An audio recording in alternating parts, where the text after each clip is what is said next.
Bienvenidos al corazón de las palabras, La Máquina de Pensar. Conduce Pablo Silva Olazábal. Produce Gustavo Germán. Auspicia Biblioteca Nacional. La Máquina de Pensar. Amigos, ¿cómo están? Bienvenidos a Radio Uruguay. Bienvenidos a La Máquina de Pensar. ¿Cómo andan? Espero que anden bien. Hoy vamos a pasar un programa especial. No sé si lo saben, pero en su momento lo anunciamos.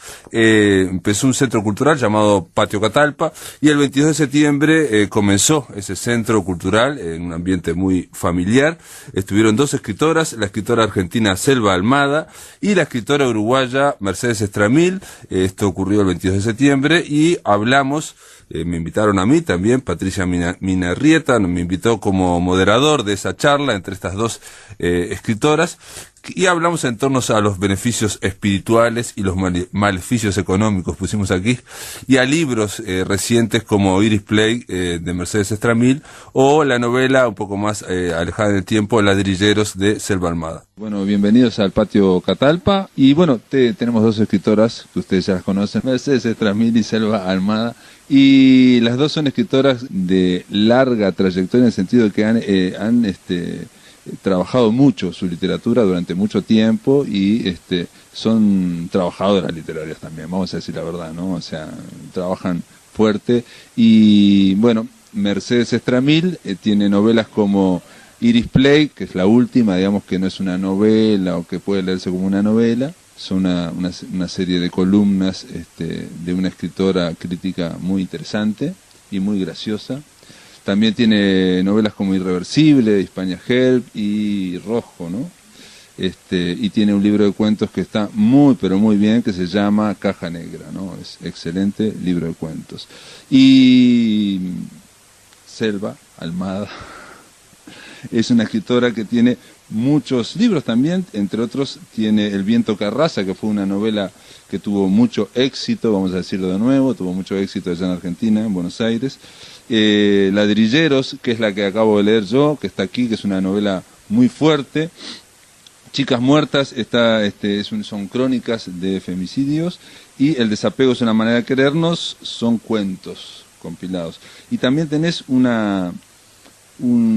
ahí en el editorial Los Proyectos tenés un ebook que también me gustaría preguntarte por esa experiencia, porque es una experiencia digital y es una experiencia de descarga gratuita de libros, que no es algo muy habitual, ¿no? Que una escritora o un escritor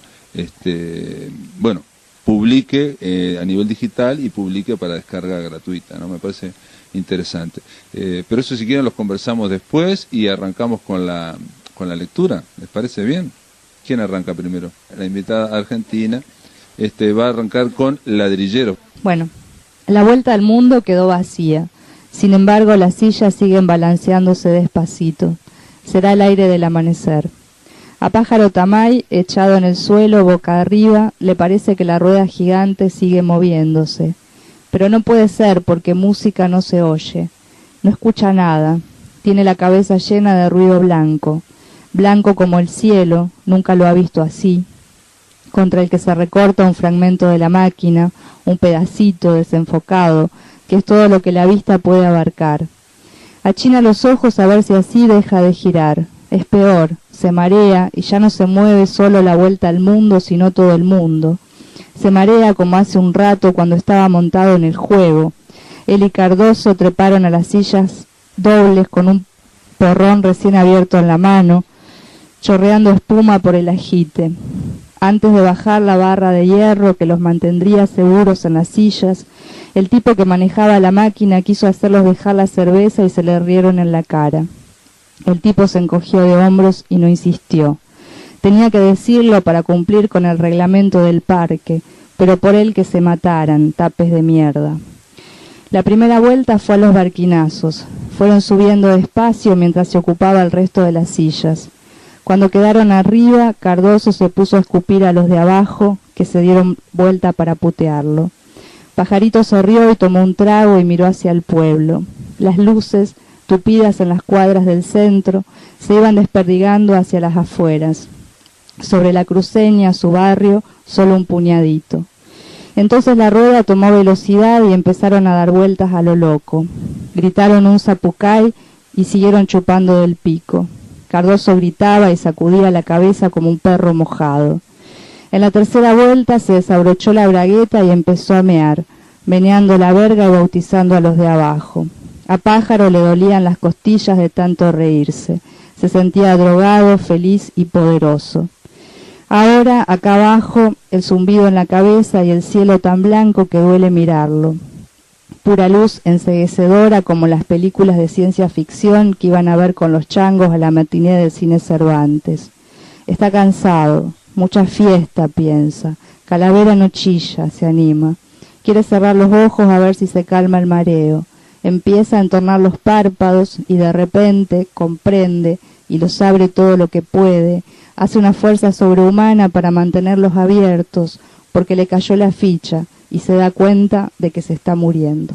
Son los primeros párrafos. Gracias. Bueno, este es un libro que es, vos dijiste novela, es en realidad un libro medio raro, medio misceláneo. Son crónicas en realidad que escribí para la revista Bla hace algunos años y más o menos fui inventando un personaje que se llama Iris Play. Entonces a ese personaje le van pasando, lo digo un poco para ambientar porque como no voy a leer el comienzo ni voy a leer el final, voy a leer una parte intermedia. Ese personaje tiene diferentes trabajos, trabaja por ejemplo desde criada doméstica hasta vendedora de sex shop, a reseñista de libros para un suplemento cultural, a novelista en potencia. Entonces va derivando por esa serie de trabajos y en cada lugar en el que está hace, digamos, sus reflexiones, tanto sobre la vida como sobre la literatura. Les voy a leer un fragmento que se llama La lección de Carson.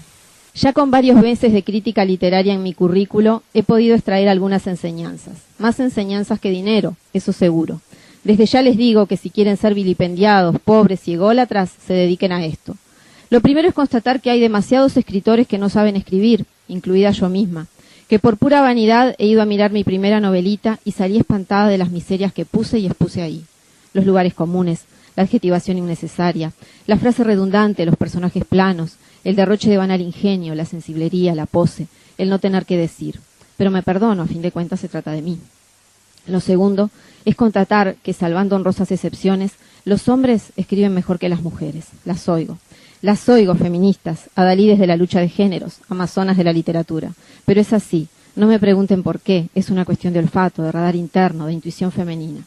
Creo que tiene que ver con que la mayoría de las mujeres escritoras desea hacer sentir en la escritura que es mujer, que tiene un cuarto propio y todas esas cuestiones, en lugar de preocuparse por escribir algo de verdad interesante y que no se caiga de las manos a la segunda página.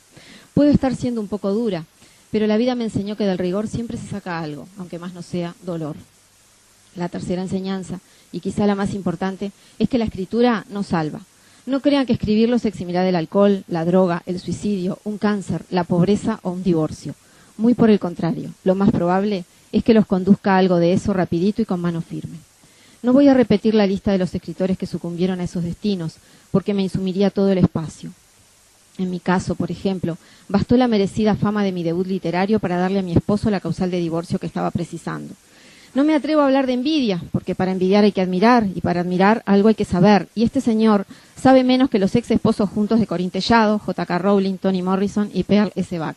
Tampoco sabían que dejaron ir a 2 futuras millonarias y 2 premios Nobel. Espero que mi ex corra la misma suerte o en su defecto, reconozca el garrafal error que está cometiendo y regrese. ¿Acaso no reincidió con el mismo sujeto la sureña Carson McCullers, autora de uno de los mejores títulos de novela que se han escrito jamás? Cierto que lo esperó poniéndole unos cuantos cuernos lésbicos, pero eso es un detalle que a Rhys McCullers, al parecer, no le quitó el sueño. Lo que la literatura sí hace, y usted estará de acuerdo conmigo, es llenar el vacío, y en la medida en que se teje con las hebras del dolor, proporcionar un cierto alivio. A ver, ¿qué es su desgracia, o la mía, comparada con las de Jean Valjean de Víctor Hugo, o el Gregorio Samsa de Kafka? Frente a esas historias, casi da vergüenza llorar por un abandono amoroso. Tentada ya de compararme con la Ana Karenina de Tolstoy o la Bovary de Flaubert, adúlteras consumadas, advierto que estas pertinaces heroínas no acabaron muy bien pese a los dispuestas que estaban al amor. Ni qué decir de la pobre creación de Edgar Allan Poe llamada Berenice, criatura desgraciada si las hay, en cuyo favor apenas puede decirse que tenía una dentadura completa. No voy a releer esos casos en procura de una dudosa solidaridad de género. Necesito ver sufrir a un hombre, preferentemente a un espécimen ganador, de esos que creen que se llevan el mundo por delante. Necesito una historia de desesperación e impotencia, no necesariamente literal. Me vienen al recuerdo dos relatos maestros, porque de la desesperación y la impotencia propias también son poderosos estimulantes mnemotécnicos. El primero es A la deriva, del vernáculo y feucho Horacio Quiroga, que entre los accidentes y suicidios que vio y provocó, y el ostracismo selvático, y los consistorios literarios, y su dolencia prostática, y los malogrados amores hacia jovencitas que no me explico qué le veían, tuvo tiempo de escribir lo suyo. El comienzo es como me gustan a mí los comienzos, directo y sin vueltas. El hombre pisó algo blanduzco y enseguida sintió la mordedura en el pie. Saltó adelante y al volverse con un juramento, vio una yararacuzú que arrollada sobre sí misma esperaba otro ataque. Incluso para alguien que no sepa nada de víboras, el asunto no se muestra fácil, y el misionero Quiroga pronto da una magistral clase sobre cómo se llega en un santiamén a comprar un destino fatal. Lo primero que hace Paulino, el mordido, es algo ya completamente inútil pero necesario para la autoestima, matar a su agresor. Lo siguiente, tratar de llegar a su casa, y llega. Y en la casa está la esposa, Dorotea. Imagínense la situación, llegar con la pierna mordida por una serpiente venenosa a donde nos espera nuestra media naranja. Momento ideal para pedir ayuda de buenas maneras, pedir perdón por los males que hayamos ocasionado, reconfirmar los votos amorosos y dar consejos para la viudez. Pero Paulino pide caña y de malos modos. Se cansan los críticos de hablar de la indefensión del hombre frente a la naturaleza. Pero lo más amargo de ese cuento es ese trozo patético de vida conyugal que ni a las puertas de la muerte obsequia un gramo de ternura. Por supuesto, los últimos pensamientos de Paulino tampoco son para Dorotea, que va, sino para un ex patrón de apellido inglés. Un homenaje desde aquí a todas las yararás. El segundo relato que recuerdo es del apuesto yankee Jack London, a quien su supuesto padre, el astrólogo William Cheney, no reconoció como hijo, asegurando que cuando convivió con su madre era impotente. Todo un comienzo. Al toque London dejó de buscar papá y se fue a buscar oro al Klondike como si fuera un asunto de coser y cantar. A tiempo descubrió que si seguía allí perdería algo más que los dientes, que los perdió por escorbuto, y se dedicó a hacer dinero con la literatura, cosa que en el norte era y es posible. De esa experiencia surge un espléndido relato de resiliencia fallida, El fuego de la hoguera, donde un hombre atraviesa el helado Klondike hacia un campamento donde esperan sus compañeros. No sabemos qué hace el hombre, pero sí que ha dado un rodeo por asuntos de negocios y que, desoyendo consejos, ha decidido ir solo, apenas acompañado por un perro al que utiliza, sin ningún prurito, para averiguar si el hielo quiebra bajo sus patas. El frío recrudece, el hombre es el que mete la pata en un charco helado, sus manos agarrotadas no son capaces de prender una hoguera y ese es el comienzo del fin. Y uno podría pensar, bueno, ahora sí este individuo va a pensar en la vida, en su pasado, en algún ser querido, etcétera. ¿Qué va? Piensa en matar al perro y refocilarse en sus entrañas para desentumecerse las manos. Y piensa en su gran error al no seguir el consejo de no viajar solo, porque en general el remordimiento del ser humano nace de la derrota.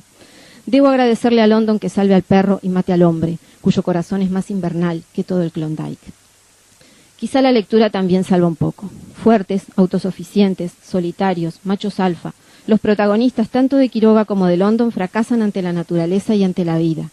E Iris Play está considerando incluir en el reparto conyugal de bienes una crucera o un pasaje a Groenlandia. Seguro que el muy tonto los aceptaría, pero no. Iris Play, es decir, yo, va a llorar en abundancia y va a escribir una historia de amor. Se venderá como pan caliente. Y sin ninguna vergüenza, abusará de los adverbios terminados en mente y de las heroínas sufrientes y enamoradizas, y las hará subir a los podios más absolutos de la felicidad. Pero recordará con humildad, en todo momento, aquellas sabias palabras de Carson, en el corazón es un cazador solitario. Bajar es siempre la parte más difícil de cualquier escalada. Tocaste un tema ahí en Iris Play, que es el tema de que en el norte se puede vivir de la literatura. Esa es la idea que tenés. A ver, lo que sé es que acá no se puede vivir mucho, no sé, en el norte, digo, supongo que sí, obviamente mejor que acá, supongo que se puede vivir en el norte. Tampoco es que acá no se pueda vivir, quiero decir, vivimos, no vivimos económicamente, pero vivir no es solo vivir económicamente, igual no podemos no escribir, por algo seguimos haciéndolo, aunque no de réditos. Es decir, no sé si tu pregunta va hacia ese punto. Sí, va por eso, digo, también no siempre hay una compensación económica directa, pero hay compensaciones económicas indirectas también, ¿no? ¿O no? Por ejemplo, viajes o algo así. Digo, que no todo el mundo lo conoce. Qué terrible. Sí, pero eso no es una Voy a compensación hacerlo, económica. Digo, no, a ver. No, una compensación económica sería poder dedicarse a eso y no tener que trabajar como trabajamos todos en 1.000.000 de cosas. O sea, eso sería una compensación económica. Pero no la hay. Quiero decir, el trabajo que hacemos literario son horas que le restamos a las demás cosas. Si no, no lo podemos hacer. En general, el trabajo literario, digamos, es muy difícil pagarlo porque se le dedica mucho tiempo a un texto, ¿no?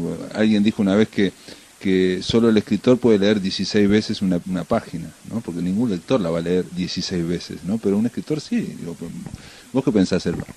Bueno, eso es difícil, creo que se le puede poner un precio, tampoco es imposible. Digo, no se paga porque no estamos acostumbrados a pagar ese trabajo en países como los nuestros. Digo, esto que decías, bueno, en Estados Unidos hay escritores que pueden vivir sola literatura, pero en Argentina y Uruguay es como muy difícil. De todas maneras, yo sí igual me siento privilegiada en el sentido de que hasta hace 5 o 6 años yo trabajaba en un hospital, por ejemplo. Sí. Y hoy no es que no puedo vivir de los libros que escribo, pero sí vivo de cosas que tienen que ver con la literatura o que están vinculadas a la literatura, como los talleres, como, pues no sé, escribo un guión que escribí este último tiempo.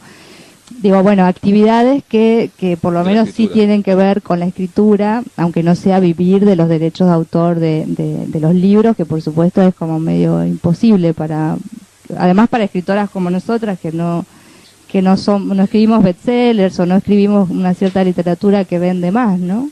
Pero igual yo de verdad siento que yo me siento bastante privilegiada en ese sentido. Digo, bueno, hoy ya no trabajo, yo no tengo que ir a las 6 de la mañana, levantarme todos los días para ir al hospital y puedo trabajar en mi casa o puedo ser invitada a lugares como ahora, que vine, bueno, a esto que me invitó Patricia, pero también al Filba. O sea, bueno, hay mucha gente que no puede hacer esas cosas, pero bueno, sí que es muy difícil vivir de las regalías de los libros. Y esto de, bueno, no se puede pagar, yo creo que sí se puede pagar. Lo que pasa es que, bueno, nadie está dispuesto a ponerle un precio, porque, por ejemplo, la paga para un escritor cuando entrega una novela que se la van a publicar es el adelanto. El adelanto no te están pagando por tu trabajo, te están pagando por lo que el libro se va a vender más adelante, pero el trabajo de escribir la novela no te lo paga nadie, no te lo paga el editor. Y después tampoco te lo pagan los derechos de autor, digo que es otra cosa, es la circulación del libro, bueno, eso viene porque el libro se vende, si no se vende no cobras nada.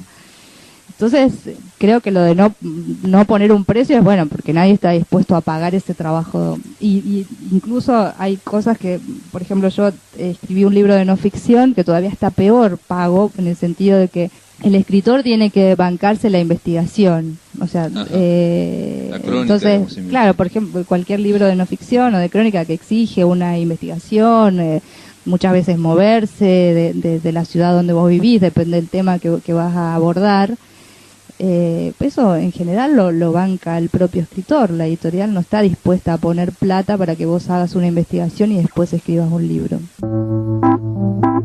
En el aire de Radio Uruguay, La Máquina de Pensar.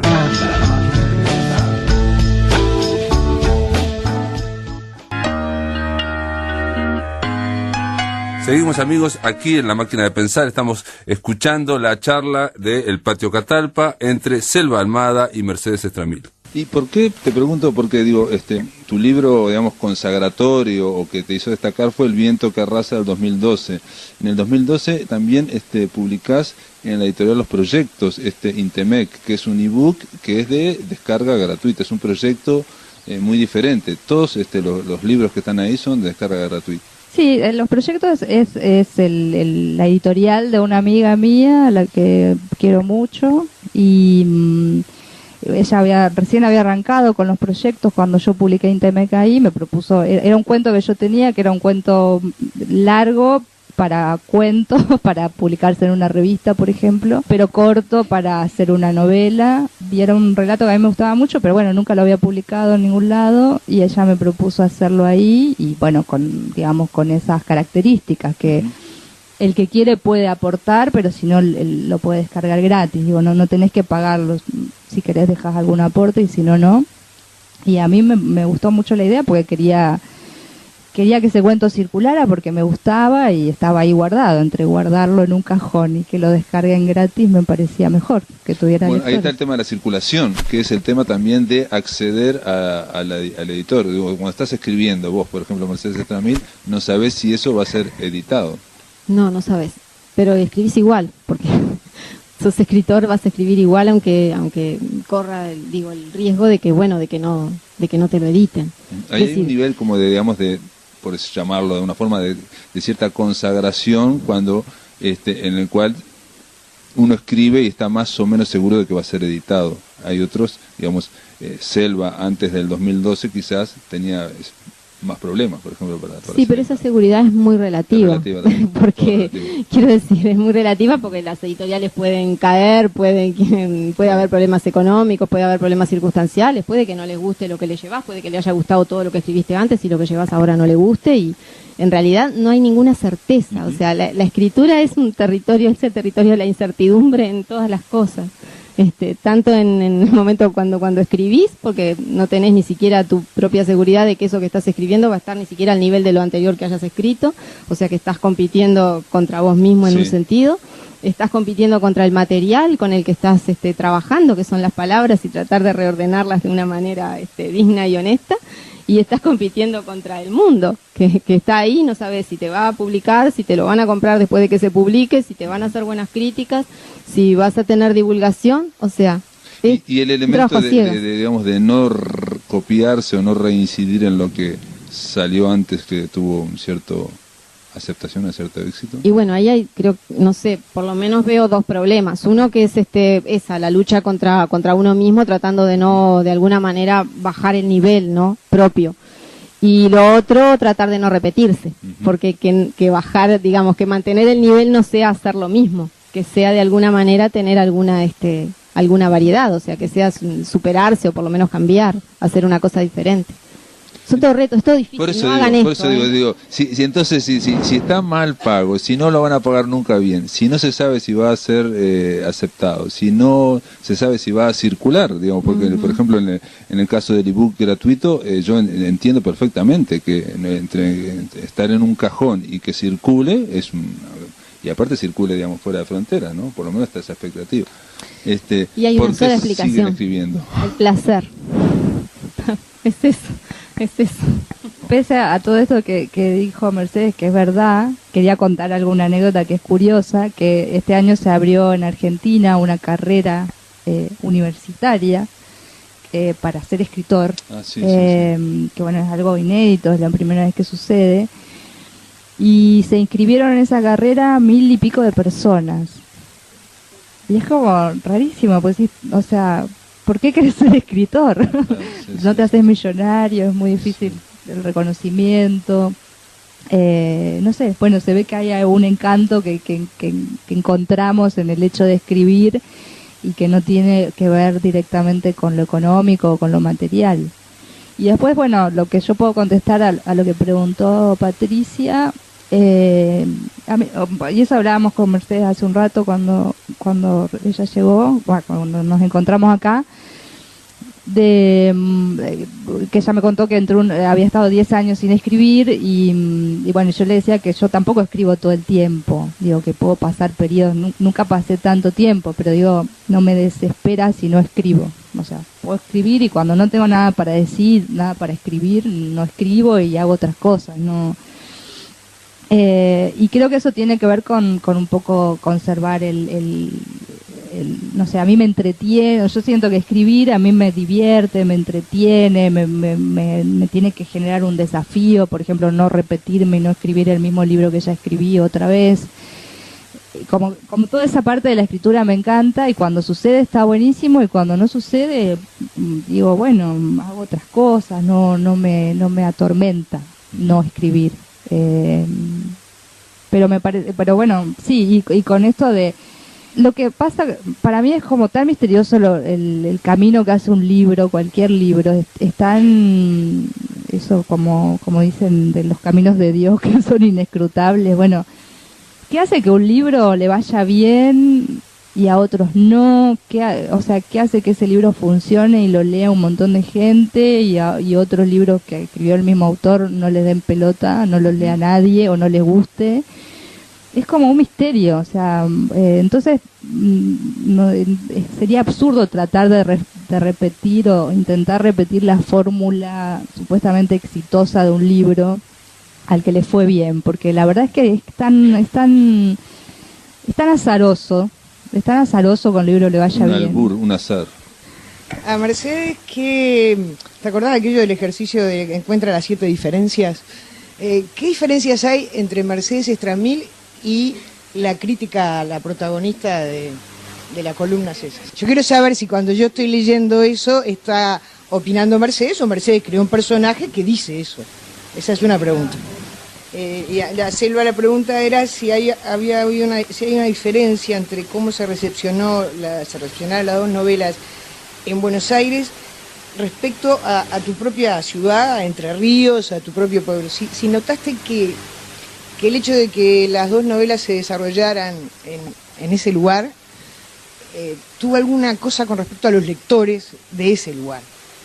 Es esa la pregunta, ¿eh? Lo que pasa es que, digamos, en todos los personajes que yo creo, lógicamente siempre todos tienen algo de mí y tienen algo de otras personas también, y capaz que en todos los personajes de un cuento, ¿no?, o de una novela hay algo mío y hay algo de otras personas, y bueno, y uno va haciendo la mixtura como le parece. En el caso de Iris Play, como además el personaje tiene un trabajo crítico y yo me desempeño en cierto modo también como reseñista, ¿no?, y hago crítica de libros, ahí como que puede percibirse más la confusión o el entretejido. Hay mucho, sí, de mí en Iris Play, de lo que yo no digo, de lo que me callo, de lo que no puedo decir, ese puedo entre comillas. Pero es que no podés escribir de la misma manera para un medio de lo que en una obra de ficción, ¿me entendés? Entonces digo, son leyes no escritas, pero están. Entonces, Iris Play me permitió decir cosas que de otro modo no hubiera dicho. No todas son ciertas, porque también cuando se escribe, no todo lo que se escribe es verdad. O sea, la escritura, lo fascinante que tiene es que te permite construir 1.000.000 de mundos, que algunos son reales, otros son de mentira, o sea, podés decir lo que se te cante.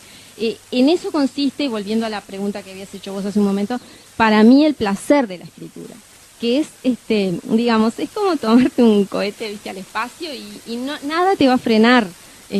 Más allá de tus propios talentos, de tus propias, ¿no?, los cortapisas que tengas, pero si no, no te frena nada, es eso. La verdad es que mis libros no se leen mucho en mi pueblo, entonces no tengo como clara la recepción, porque sé que se leen bastante poco, siempre se quejan o sea, en mi pueblo se quejan de cosas que yo digo o que aparecen, pero más por ahí en las entrevistas. Entonces, cada vez que me llaman para algún programa, para la radio o para alguna cosa de entrevistarme, siempre son reproches. Pero no sobre los libros, porque yo creo que no los leen. Entonces, la verdad es que no se leen mucho los libros en Entre Ríos. En Entre Ríos no, en mi pueblo particularmente. Después en Paraná, yo vivo muchos años en Paraná, y en Paraná yo sé que sí, me leen, pero me tienen cariño. Pero yo creo que, bueno, básicamente, lamentablemente, en Buenos Aires, o sea, Argentina es un país donde todo transcurre en Buenos Aires y los libros también circulan y tienen su mayor cantidad de lectores en Buenos Aires. Entonces, no sé, algunos pensarán que, bueno, que hace un tiempo salió una reseña del libro de cuentos que yo publiqué, del último, y la reseñista, que no me tiene mucho afecto tampoco, decía como, si alguien lee los libros de Selva Almada nunca va a ir a Entre Ríos porque es un lugar espantoso. Entonces, claro, era como, bueno, pero no sé, no es una guía de turismo, una novela o un libro de cuentos. Pero bueno, tiene más circulación en Buenos Aires. En el aire de Radio Uruguay, La Máquina de Pensar.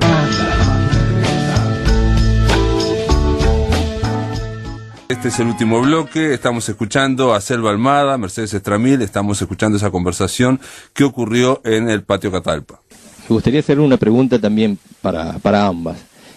¿Cómo lidian o cómo se manejan, cómo se relacionan con el tema de las etiquetas? Pensando en Chicas Muertas, que no es una novela y puede ser que sea una crónica, pero yo que la leí tampoco diría exactamente que son crónicas, como otra cosa. Y en el caso de Iris Play, también que hubo ese comentario al principio de que podría ser que era una novela o que podría leerse como tal. ¿Cómo se manejan con eso?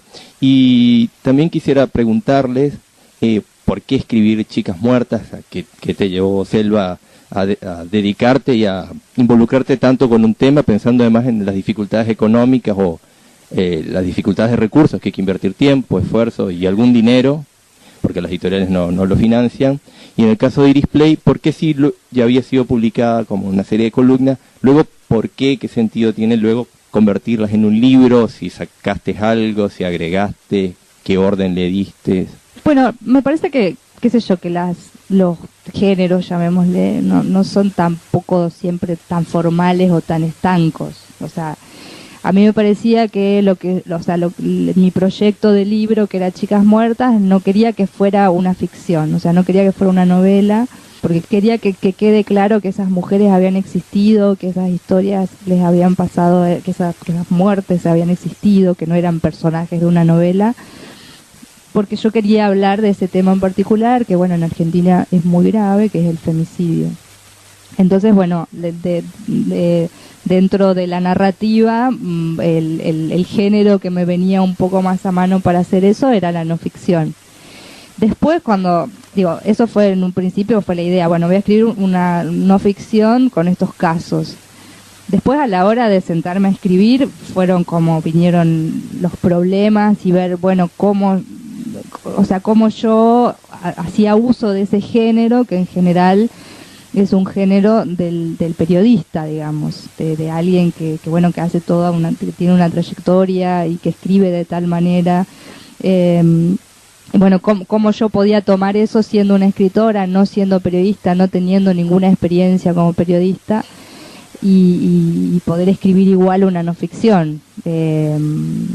Y bueno, creo que eso es por ahí lo que vos decís, bueno, es una no ficción, pero también se puede leer como una novela, o hay muchos elementos. Bueno, sí, esos elementos están, quizá debido a mis limitaciones, al no ser periodista. Y bueno, y después, más que limitaciones, esas limitaciones traté de convertirlas en una cualidad del libro, pero sí tenía claro eso, o sea, que no quería novelarlo, que no quería convertir en personajes a estas mujeres de carne y hueso, porque quería decir otra cosa, quería decir, bueno, a estas las mataron, nadie investigó, nadie hizo nada, sus crímenes quedaron impunes, la gente de sus pueblos ya las olvidó. Entonces me interesaba que fuese el género, la no ficción, y por eso fue. En realidad, el disparador del libro es uno de los casos que había sucedido en un pueblo cerca del mío, entonces yo lo conocía desde que había sucedido, y a mí me había impactado mucho. Yo tenía 13 años cuando la mataron a Andrea, que tenía 19, que la mataron adentro de su casa, bueno, con todas las características así que tiene ese caso en particular, y que incluso son bastante novelescas. Por eso también alguna vez había fantaseado con escribir una novela sobre eso. Y bueno, era un caso que yo recordaba muy bien, del que nunca me había olvidado, y después a los años de eso fue el caso María Soledad, que también fue es muy emblemático en Argentina, y bueno, después cuando fui siendo más grande, me fui interesando por el tema, por la temática en general. Cada vez que aparecía una mujer muerta en los diarios y demás, ver qué pasaba, por qué había sucedido eso, quién la había matado. Y en los últimos años, bueno, el tema del femicidio explotó en Argentina, lamentablemente, porque bueno, no sé si hay más casos, porque no había una estadística, hasta hace muy pocos años no había una estadística, pero sí la prensa empezó a darle más bola y empezaron a los diarios a publicarlos y bueno, y empezaron a armarse un montón de debates que todavía siguen vigentes y que van a seguir muchos años más porque es un tema que realmente preocupa muchísimo. Y bueno, y ahí volví a otra vez el caso de Andrea y demás, y ahí empecé a pensar en escribir este libro, digamos, en mi vida personal yo lo tomo como, yo tengo como una militancia en el tema, y bueno, y escribir el libro era un poco hacerme cargo de eso también, desde la literatura, que es lo que hago, además de ser ciudadana. Es algo, digo, que me llama mucho la atención porque el ladrillero, yo te decía, la voz narrativa es una voz como muy masculina, digamos, ahí no hay una escritora que quiera aparecer como una voz femenina, y aparte dice cosas muy fuertes de las mujeres, de los hombres, digamos, es esa onda como muy machista. Yo te decía que a mí me llamaba la atención leer un libro que decía que una chica se había convertido en viciosa, ¿no? O algo así, ¿no? Me parecía, porque parece una pavada, porque en literatura se puede todo, ¿no? Pero me llamó la atención esa frase porque ¿quién dice ahora eso? Es muy difícil, aunque sea un narrador. Quiero decir que por un lado tenés la militancia, tu militancia civil, digamos, a favor de... y sin embargo en tu literatura, en tu narrativa, se veía esa voz tan fuerte, tan diferente. Claro, yo creo que son parte de la misma cosa, o sea, obviamente la que dice, no es Selva Almada la que dice en la novela, claro, no. Bueno, tu marido te pega, de vez en cuando te tiene que pegar. Digo, es un universo que muestra claramente, porque existe ese universo de ladrilleros, también existe las chicas muertas del libro. Las etiquetas ¿no? Son peligrosas y muchas veces, conducen a caminos equivocados. En general creo que no me guío por ellas. Todos sabemos lo que es una novela, todos sabemos lo que es un relato, todos sabemos lo que es un policial, pero los géneros se entremezclan, no hay fronteras definidas en ninguna cosa. De todas maneras, como preguntaste por Iris Play, no la considero una novela. Y la considero lo que es, lo que fue en sus orígenes, que fue un conjunto de crónicas que siguen un personaje. O sea, a ese personaje le ocurren cosas, pero eso creo que no basta para conformarla como novela. Primero porque para conformarla como novela yo tendría que decir es una novela, yo tendría que presentarla como una novela, y no la presento como tal, la presento como una sucesión de crónicas que siguen a un personaje.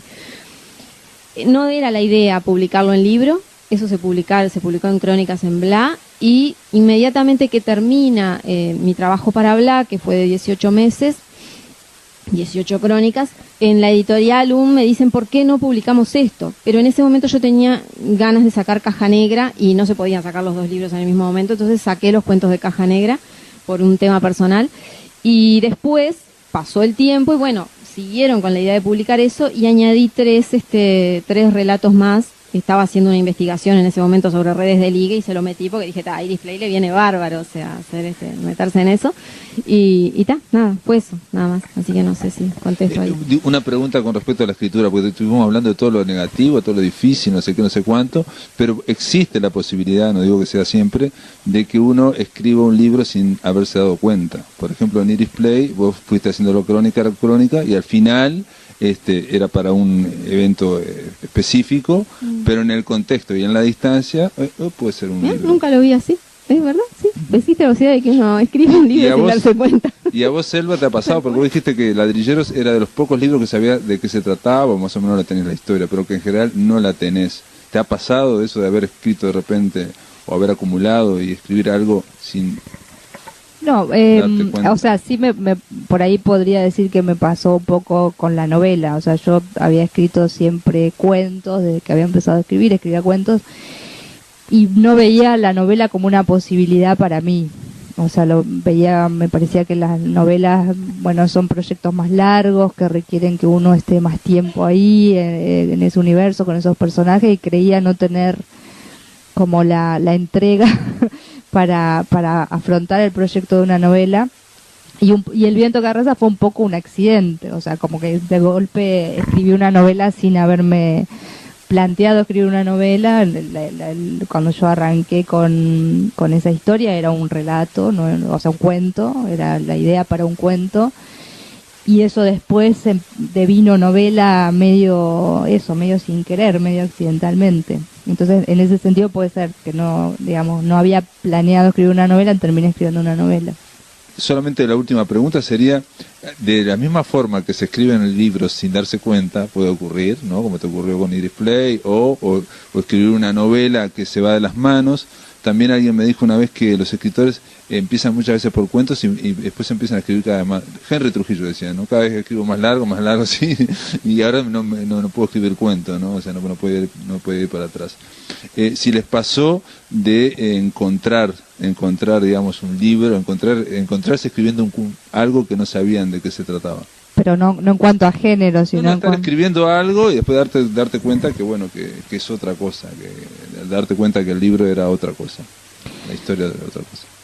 Bueno, a mí eso me pasa bastante porque en general cuando voy a escribir no sé mucho. O sea, yo ayer te contaba ahí en la radio que Ladrilleros creo que es la única historia que más o menos yo ya cuando empecé a escribirla sabía cómo iba a terminar o sabía mucho de la historia, pero en general yo empiezo a escribir y no tengo mucha idea de qué es lo que pasa. Cuando empezás a escribir, ¿hacia dónde vas? ¿Para algún lado vas o no? Sí, voy viendo para dónde voy. Como nada, voy tirando del hilo y viendo qué aparece. Creo que no es la mejor manera porque muchas veces fracasás y quedás en el medio y así he abandonado. Hay ensayo y error. Claro, he abandonado montones de historias que tenían para mí un muy buen comienzo, pero que después no supe para dónde ir. Pero bueno, no conozco, no puedo aplicar como otro método. Y en general me pasa así, como bueno, empiezo por un personaje o por una situación muy pequeña y eso después como que le voy siguiendo la pista y voy viendo hacia dónde va, pero no, por lo general no tengo mucha idea. No, y a mí me pasa más o menos me pasa lo mismo, sí. Es seguir una pista, es lo que vos dijiste.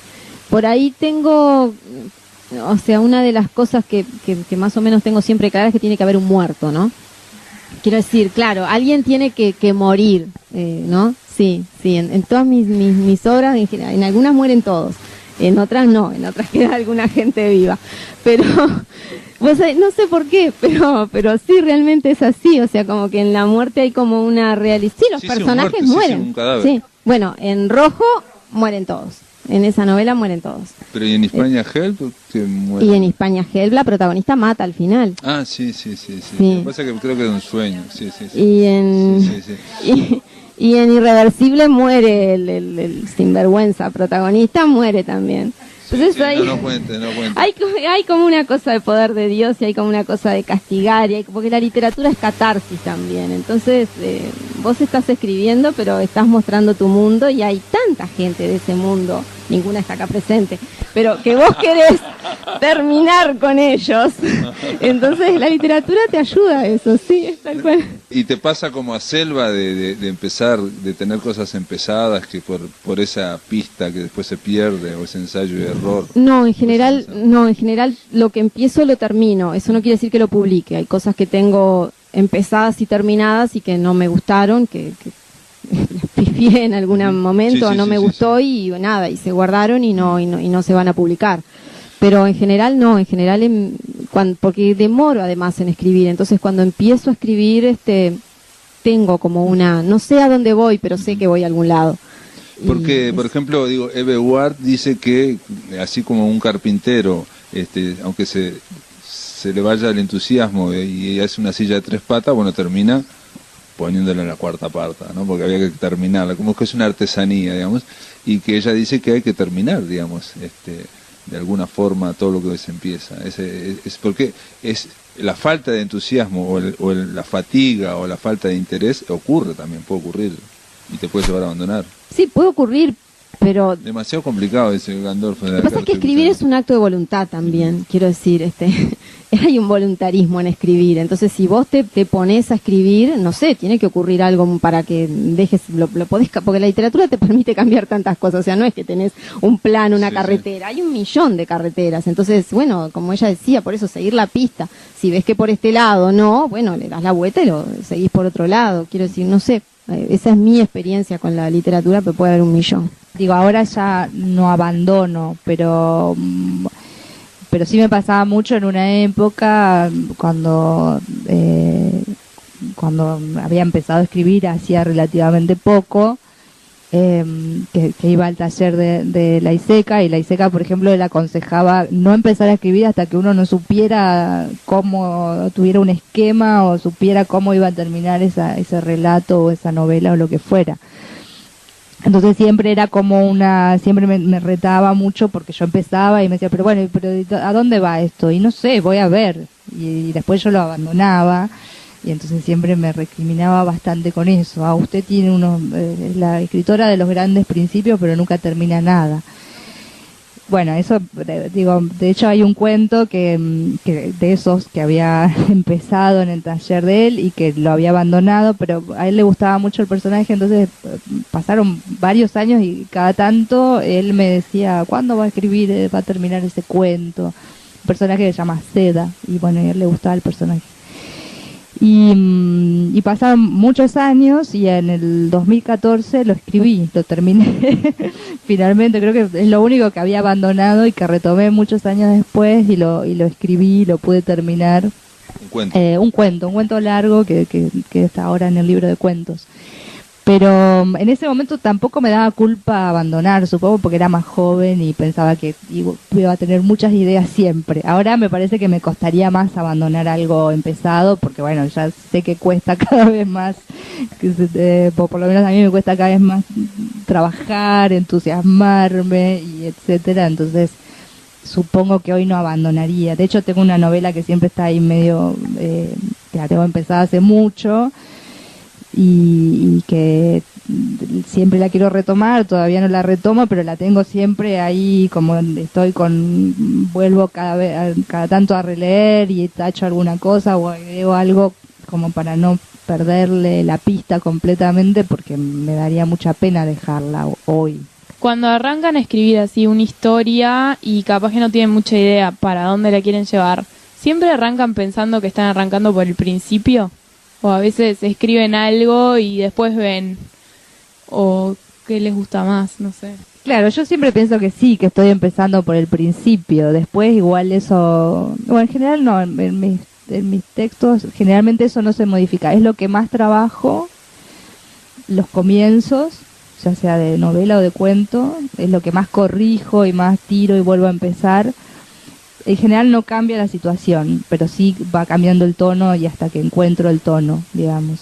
Pero por lo general es la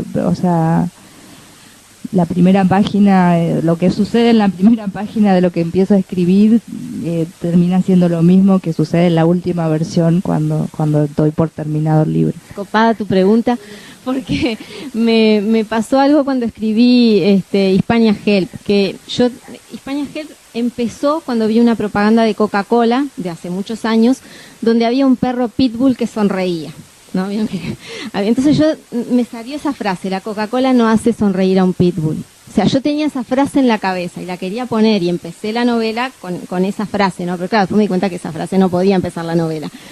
Pero eso fue el motor que me llevó y después ese comienzo lo saqué, la empecé de otra manera y eso estaba por alguna parte ahí de la novela, logré meter la frase, pero no, increíble porque digo, realmente no siempre pasa que vos empezás por el comienzo, o sea, tenés una idea y de pronto ahí está una punta de la madeja, pero hay otras puntas de la madeja. Bueno, propongo un gran aplauso a esta dos editores. Gracias. Se terminó, amigos, La Máquina de Pensar. Espero que les haya gustado esta charla. La verdad, para mí fue muy entretenido. Fue un honor haber estado entre esas dos escritoras. Muy interesante cualquiera de las dos. Y nada, se terminó la semana en La Máquina de Pensar. El lunes, a partir de las 19 horas, estaremos aquí por Radio Uruguay. Que lo pasen muy, pero muy bien.